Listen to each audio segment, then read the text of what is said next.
Bienvenidos a un nuevo programa, soy Isabel Álvarez y hoy les vamos a hablar sobre el aprendizaje. Aprender, en cierto sentido, es algo inevitable. Nuestra vida es un continuo aprendizaje, desde el bebé que aprende a caminar o a comunicarse, al niño que aprende a leer, a escribir, a tocar un instrumento, incluso a realizar sus primeros cálculos matemáticos. Pero ¿por qué a medida que nos hacemos adultos perdemos ese interés o esa curiosidad por aprender? ¿Qué factores nos delimitan? ¿Es la nueva era de la tecnología algo que nos favorece o por el contrario nos perjudica? Para hablar de estas cuestiones y de muchas más, hoy está con nosotros Eduardo Sáenz de Cabezón. Él es matemático y es profesor de lenguaje y sistemas en la Universidad de La Rioja. Es doctor en matemáticas, teólogo y además es especialista en monólogos científicos. Eduardo es conocido por su canal de YouTube llamado Derivando, en el cual tiene la capacidad de explicarnos curiosidades matemáticas y las matemáticas de una forma muy accesible a todo el público. Actualmente realiza una intensa labor de divulgación matemática a través de talleres, charlas y conferencias para personas de todas las edades. Con la edición de varios libros y su sentido del humor, Eduardo ha sido capaz de desmentir el mito de que las matemáticas son aburridas e incomprensibles. Bienvenido, Eduardo. Muchas gracias. Gracias a ti por dedicarnos un ratito de tu tiempo y estar hoy con nosotros. Para quienes no te conozcan en casa, ¿de dónde viene tu pasión por las matemáticas? ¿De dónde viene mi pasión por las matemáticas? Pues yo creo que es un poco inherente a las personas, ¿no? A cada persona, pues tú vas caminando por la vida, como decían, y vas encontrándote con distintas cosas que te gustan, que te llaman, que te incitan a compartirlas, etcétera, ¿no? Entonces, dentro de las cosas que yo he encontrado en mi vida, pues una de ellas fueron las matemáticas. Ya tarde, ¿eh? O sea, yo no fui ningún geniecito de las matemáticas de niño ni nada de eso, nada en contra, pero no lo fui. Con esto también quiero decir que estoy un poco en contra de esta idea, ¿no? De que tú o tienes un talento infantil o nunca te vas a poder dedicar bien a una cosa. No. Hay talentos tempranos, hay talentos más tardíos, hay talentos de ida, de vuelta. El camino es largo y no es lineal ni recto, ¿no? Entonces, en el instituto me gustaron mucho las matemáticas, me gustaban más otras cosas también, ¿eh? La literatura, la educación física me encantaba, el deporte. Pero bueno, me fui decantando por las matemáticas y a partir de ahí, poco a poco, conforme me he ido dedicando a ellas, pues he ido encontrándoles más y más vueltas hermosas, ¿no? Porque las matemáticas son un ámbito de la vida muy amplio, con muchísimas caras, con muchísimas variantes, con muchísimos caminos por recorrer. Y entonces, pues cada vez que encuentro uno nuevo, pues me encanta. Las matemáticas además tienen como ese estigma, ¿no? De que es la asignatura más fea del colegio, o sea, para los niños, ¿no? La más complicada. Pero en cambio hay un neurocientífico francés, que voy a leerme el nombre porque no me lo sé, Stanislas Dehaene, que habla del cerebro matemático, sí, que dice que los niños, o sea, que este cerebro ya nace preparado para entender las matemáticas, pero que si no se sustenta en un apoyo, o sea, un fundamento sólido, ese interés se pierde. ¿Tú qué crees? Claro, las matemáticas son una de las actividades más intrínsecamente humanas que existen. Hay un matemático colombiano que se llama Lucho Recalde, que él dice que las matemáticas son contar, medir y ordenar. ¿Qué hay en la vida que no implique contar, medir u ordenar? De una forma más o menos explícita, pero todo lo que hacemos tiene que ver con contar, medir y ordenar. A mí no me gustan en general los chistes matemáticos, pero hay uno que me parece que revela esto, ¿no? Es una persona que se encuentra con un genio de la botella y el genio le dice, te concedo 3 deseos. Y él dice, como diría gente, primer deseo, que desaparezcan las matemáticas. Y el genio le dice, concedido, no tienes más deseos. Ya no puede contar, no sabe cuántos le quedan, no saben qué, no, ya eso se acabó. Entonces, las matemáticas son una de las herramientas más naturales con las que el ser humano nos enfrentamos a la realidad para tratar de entenderla. Hay cosas que las entendemos de otra forma, hay cosas que las entendemos a través de la música, a través del arte, a través de otros acercamientos, ¿no? Pero nuestra relación con el mundo en cuanto a qué podemos predecir, qué podemos medir, qué podemos, de alguna forma, amoldar a nuestra forma de vivir, mucho tiene que ver con las matemáticas. Entonces sí es verdad que nuestro cerebro y el de otros seres vivos, ¿no? Viene preparado para una matemática básica, por ejemplo, distinguir la cantidad. Los bebés muy pequeñitos quiere decir de días, saben contar hasta 3 o 4.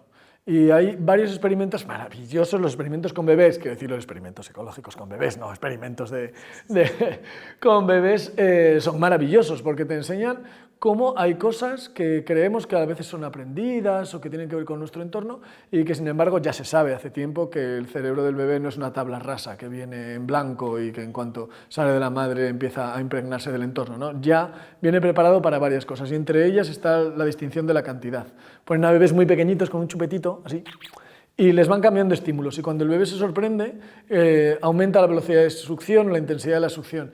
Y hay algunos experimentos que muestran que esa intensidad de succión varía cuando varía la cantidad de un estímulo que le están dando. Cuando varía entre 1, 2 y 3, no saben distinguir 10 y 11, por ejemplo, pero 3 y 4 sí. Y a partir de ahí nosotros podemos construir una forma de relacionarnos con el mundo que es esencialmente matemática. Y es hermoso que sea así. Y sin embargo, parece que después, pues por muchas razones, hemos identificado las matemáticas casi solamente con la asignatura de matemáticas. Y es como si uno confundiera la literatura, el arte de la poesía, las películas y las canciones con el análisis sintáctico de oraciones. No es lo mismo. No es lo mismo. Y a lo mejor yo no me voy a poner a escuchar por la calle con unos cascos y disfrutando análisis sintáctico de oraciones, pero a lo mejor me puedo poner a disfrutar de una canción o de un poema o de una letra bonita, ¿no? No es lo mismo el lenguaje y el arte del lenguaje que el análisis sintáctico de oraciones, no es lo mismo la belleza y la creatividad de las matemáticas y el amplio mundo que son las matemáticas que las operaciones o que las reglas que aprendemos en clase, que son muy necesarias y que son muy interesantes también y hermosas también, pero no son lo mismo. El mundo de las matemáticas es muy, muy amplio. ¿Crees que las aptitudes para las matemáticas se descubren a edades tempranas? Yo creo que todos tenemos bastantes aptitudes para las matemáticas, bastante más de lo que creemos. Luego las que tienen que ver con el desempeño profesional, tanto científico, tecnológico, etcétera, bueno, pues yo creo que eso se construye más bien. Y tiene que ver con nuestra estimulación muy temprana, que a veces es muy inconsciente, no nos damos cuenta de qué cosas de nuestro estímulo, de nuestro alrededor nos estimulan y nos dedicamos más a ellas. Y cuando somos pequeñitos tenemos mucha capacidad para absorber esos estímulos, ¿no? Pero esta aptitud general para las matemáticas la tenemos todo el mundo. Yo lo comparo mucho con la gente que ahora sale a correr. Hay mucha gente que sale a correr. No todo el mundo tenemos la capacidad de correr un maratón en 2 horas y 5 minutos. Eso hay 4 campeones del mundo que son capaces de hacerlo así. Pero salir a disfrutar de correr con los amigos un fin de semana, eso mucha gente lo está descubriendo y lo hace, ¿no? Y para eso no hace falta obsesionarse ni hacer dramas con eso, ¿no? Todos tenemos la capacidad de disfrutar del ejercicio, sea correr u otro, ¿no? Y además nos va a hacer estar a gusto con nosotros mismos probablemente. Pues con las matemáticas pasa lo mismo. No todo el mundo tiene por qué dedicarse profesionalmente a las matemáticas o a la física teórica o ser un genio de las matemáticas, pero tener la capacidad de incorporar ese disfrute de las matemáticas y que las matemáticas sean también un terreno desde el que hacer nuestra vida más plena, esa capacidad la tenemos todos. Aprender algo nuevo a veces es un proceso difícil e incluso frustrante si no te salen las cosas como quieres. ¿Qué estrategias dirías que son necesarias para mantener la curiosidad y la motivación, sobre todo en personas que creen que no son buenas en alguna materia? Bueno, has dicho muchos elementos, ¿eh? Para empezar, uno muy bueno, has dicho, aprender es un proceso. Empecemos por ahí, aprender es un proceso. Aprender no es algo inmediato que simplemente se implanta en nuestro cerebro. Hay mucha gente que sueña, que dice, yo quiero que me implanten la historia del siglo XVI en un chip. Es que eso no tiene mucho sentido porque no va a pasar por tu vida, no lo vas a relacionar con el resto de cosas que tú tienes aprendidas. Entonces es un proceso. Y es un proceso donde nuestro cerebro físicamente va cambiando. Las conexiones neuronales que tenemos en el cerebro van cambiando según aprendemos cosas, ¿no? Se van enriqueciendo los aprendizajes y se van sumando a otros que tenemos. Por eso digamos que una lección nueva, un aprendizaje nuevo, lo que hace es incorporarse a la red de aprendizajes que ya tenemos. Por eso, por ejemplo, a ti y a mí probablemente nos costaría menos estudiar historia de Al-Ándalus que cuando teníamos 8 años, porque hemos estado por allá, o lo podemos relacionar con la historia que ya sabemos, o el nombre de Córdoba o el de Medina Zara nos pueden sonar y podemos incorporar ese conocimiento nuevo a algo que ya tenemos, mientras que cuando somos niños tenemos una plasticidad neuronal alucinante, pero no tenemos ese bagaje interior, ¿no? Y el segundo ingrediente que has nombrado y que es importantísimo es la curiosidad. La curiosidad y el deseo por aprender se ha demostrado que incluso puede prolongar la salud, la vida, y protegernos contra efectos de enfermedades neurodegenerativas, por ejemplo. Hay un estudio famosísimo con, creo que son 768 monjas, en el que se vio que una vida curiosa, una vida intelectualmente activa, que no tiene por qué ser estudiar física cuántica, una vida intelectualmente activa, una vida curiosa, puede retrasar los efectos de Alzheimer entre 5 y 10 años. Y ha habido muchos estudios que han replicado eso. ¿Eso por qué es? No porque vaya a prevenir que tú tengas Alzheimer o que yo tenga Alzheimer, no, eso depende de otras cosas, no se sabe muy bien por qué, se cree que tiene que ver, o hay evidencia que tiene que ver con la salud cardiovascular, etc. Pero los efectos de Alzheimer sí que pueden. Hay muchos tipos de Alzheimer y cada persona es diferente, ¿no? Pero en general, como son las verdades científicas en este ámbito, que son estadísticas, ¿no?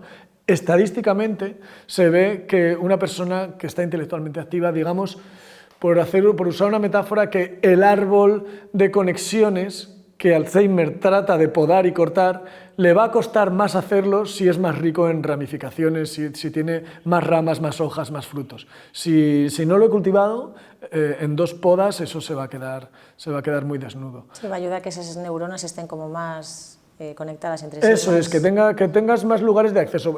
Pasa como cuando tenemos el nombre, por ejemplo, de un actor o de una actriz en la punta de la lengua. Si tú solo sabes una película de ese actor o de esa actriz, es difícil que te vaya a venir, puede ocurrir que te venga, ¿no? y que lo saques. Pero si tienes varios caminos por donde acceder, sabes quién es su pareja, en qué películas ha intervenido en esta otra. Recuerdo que en una sale con tal otro del que me acuerdo. Tienes distintas vías de acceso a esa pieza de información que es la que estás buscando. En tu último libro, Introducción al aprendizaje, hablas de la importancia de la curiosidad, ¿no? en el proceso de aprender. ¿En qué medida influye la curiosidad para aprender las matemáticas? Wow, pues como para casi todo, la curiosidad es como una especie de motor, ¿no? Que te trata de llevar más allá. Hay una especie de insatisfacción que dice, ay, me gustaría saber eso, me gustaría saber tal cosa, ¿no? Entonces, la curiosidad es un motor que te lleva hacia adelante, que casi te hace necesariamente buscar ese alimento que es el conocimiento. Y que es una pena que a veces perdemos esa ansia, ¿no? Esa pulsión por aprender cosas nuevas. Entonces las matemáticas también. Y me fastidia un poco esto que hablábamos, ¿no? Que a veces identificamos ser bueno en matemáticas o el gusto por las matemáticas con ser bueno haciendo operaciones. Yo, que soy un matemático profesional, digamos, yo me dedico a hacer matemáticas, no soy particularmente bueno haciendo operaciones de cálculo ni nada de eso, ¿no? Pero tengo ese gusto por las matemáticas. Entonces me parece que hay veces que esa identificación mata un poco la curiosidad. Yo creo que las matemáticas son uno de las áreas no solo más amplias, sino más intensamente creativas que existen. Las matemáticas son muy, muy creativas. Y uno me puede decir, no, es que hay muchas reglas en las matemáticas y eso coarta la creatividad. Bueno, hay muchas reglas en la música, las reglas de la armonía, las reglas de la melodía, las duraciones, los compases, qué notas tenemos, y con unos ingredientes muy poquitos y con muchísimas reglas, la creatividad recibe un impulso, es como un trampolín, todas esas reglas son como un trampolín para la creatividad, ¿no? Con esas 12 notas de la música occidental, esos compases y las reglas de la armonía, está Beethoven, está Mozart, está el reggaetón y está el heavy metal. Hay un montón de cosas muy variadas y muy creativas, ¿no? Las matemáticas nos llevan un poquito ahí. Entonces, ese impulso creativo, ese impulso curioso de las personas nos lleva a querer saber más y también a querer resolver los problemas de formas diferentes. Y ahí las matemáticas nos van a encontrar. ¿Cómo podemos fomentar la creatividad en un sistema educativo que a veces prioriza más con una enseñanza más rígida? Bueno, yo creo que ahí hay varias cosas, ¿no? Por un lado, la creatividad no es solamente inventar desde la nada.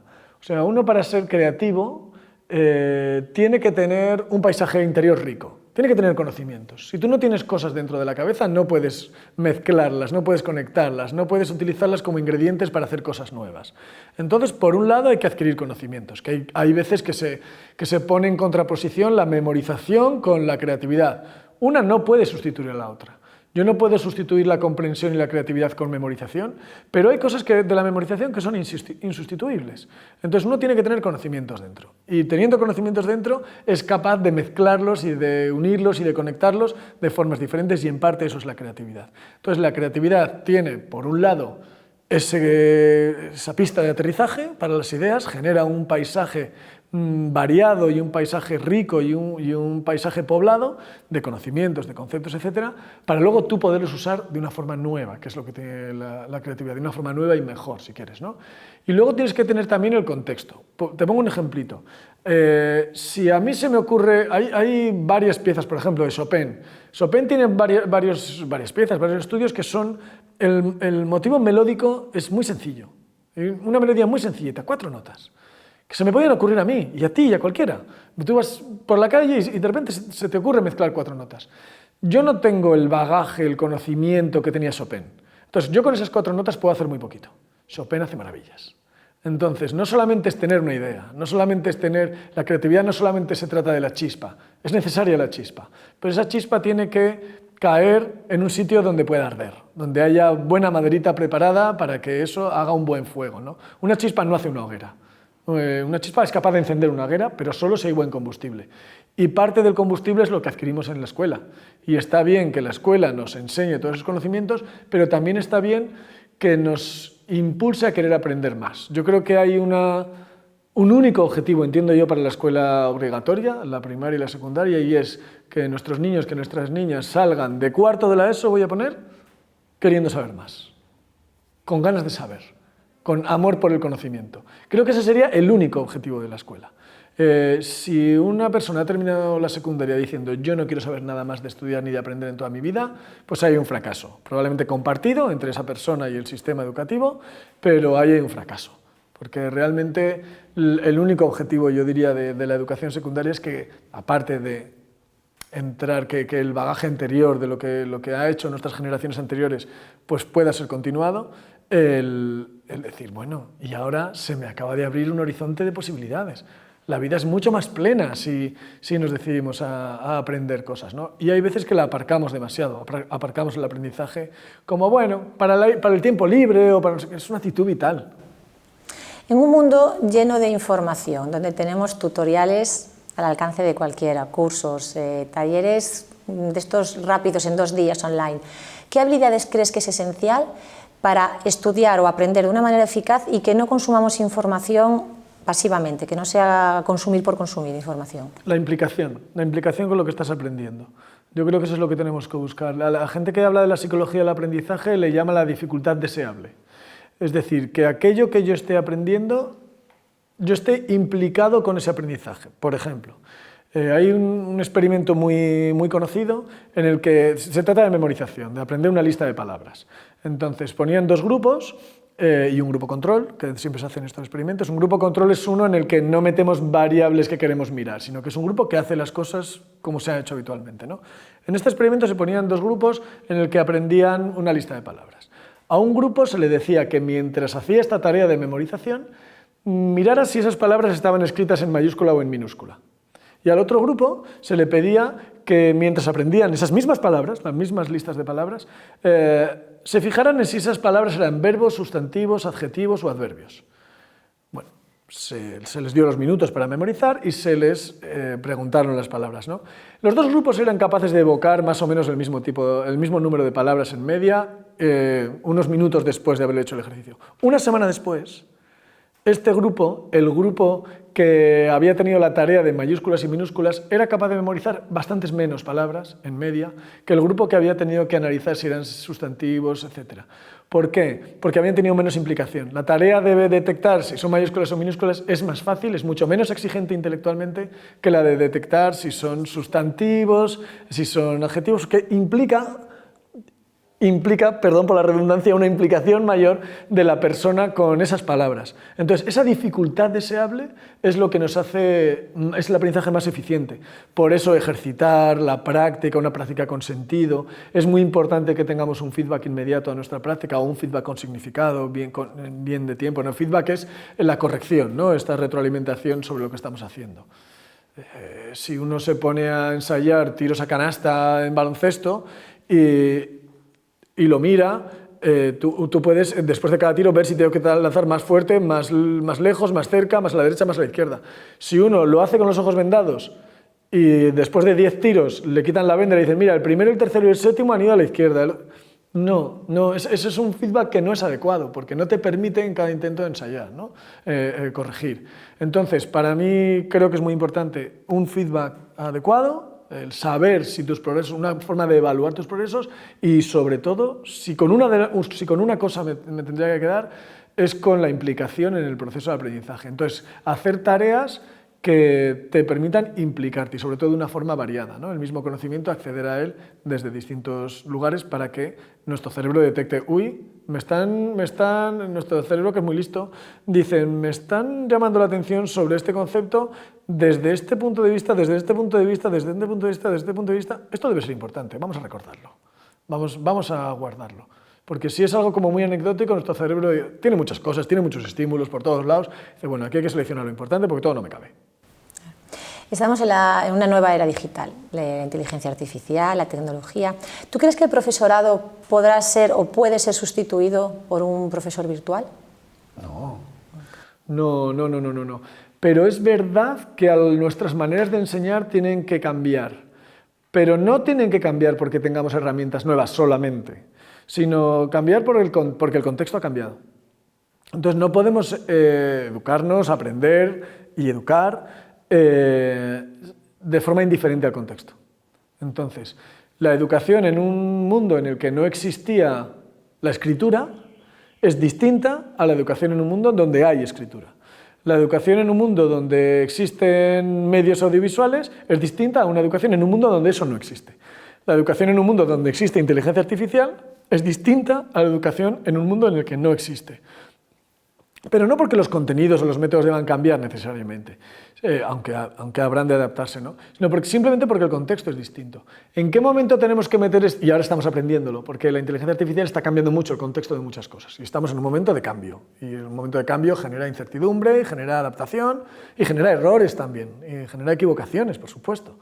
Entonces, en un mundo en el que tenemos inteligencia artificial, yo ya no puedo pedirle a los niños...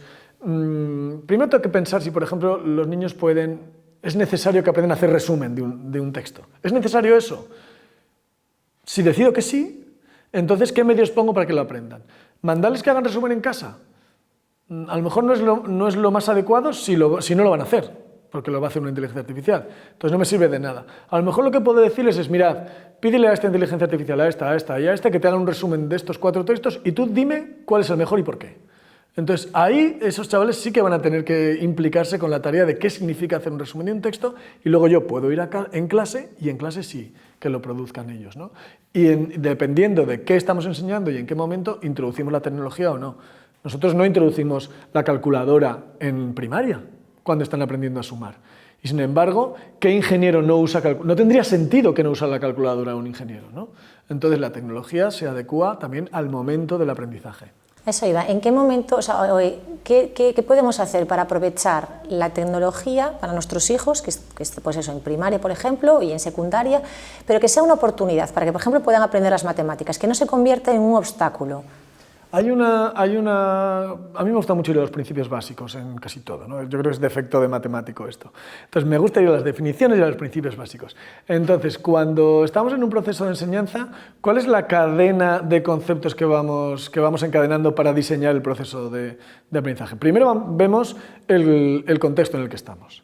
Ese contexto, que ahora mismo es un contexto que tiene inteligencia artificial, que hay tecnología, que tenemos nuestros niños, nuestras niñas en un mundo donde las redes sociales son muy importantes, la inmediatez de la información es muy importante, donde tenemos acceso a mucha información. Vale, ese es el contexto. El contexto genera necesidades, de las necesidades pasamos a unos objetivos, los objetivos generan unas actividades y esas actividades tienen unos medios para conseguir esos objetivos y una evaluación. Claro, lo que no podemos es empezar por las actividades y por los medios. Tenemos que plantearnos qué contexto tenemos, analizarlo bien. ¿Qué necesidades surgen de ese contexto y qué objetivos tenemos? Teniendo eso claro, entonces veremos cuál es el mejor uso de la tecnología. Entonces no cabe una respuesta genérica para todo y mira, la tecnología debe usarse así, así, así. No. Lo que hay que hacer es, vamos a ver qué contexto tienes, qué necesidades, qué objetivos. Y entonces, casi inmediatamente, no te digo casi inmediatamente, pero de forma muy natural vas a ver cuál es el uso que tienes que dar a la tecnología. Eduardo, rápido, que nos queda un poco tiempo, pero sí que me gustaría a mí y a los papás que nos estén escuchando y las mamás, ¿qué estrategia nos darías para que nuestros hijos les aumente o el gusto por las matemáticas. Quitarles drama a las matemáticas, quitarles drama, eso es lo más importante. O sea, por favor, dejemos de estigmatizar el aprendizaje matemático como que es para los muy listos y que es una cosa súper difícil, que fíjate, oh, ya has tenido matemáticas, que llega el niño de 7 años a casa después de su primera clase de matemáticas y la respuesta de todos los mayores es, uy, matemáticas, pues ya verás. ¿Cómo no le va a coger miedo a eso? No, quitemos el drama. Yo creo que lo principal es quitarle drama. En la escuela, darles contexto a las matemáticas, ya sea histórico, ya sea de aplicaciones, ya sea de juego, lo que sea. Darle un poco de contexto, ¿no? Que uno sienta que aquello que está aprendiendo tiene sentido para su vida. Y luego, también yo creo que el placer no es una herramienta directamente proporcional al aprendizaje, pero tampoco va muy en contra. Entonces no desterremos el disfrute de las aulas, ¿no? Y yo creo que las matemáticas son un campo enorme para el disfrute. Pues muchas gracias por compartir tu tiempo con nosotros y sobre todo gracias por enseñarnos que las matemáticas no son solo para aprobar un examen. Eso, por favor. Gracias a vosotros, espero que os haya gustado el programa de hoy y les deseo que sean muy felices.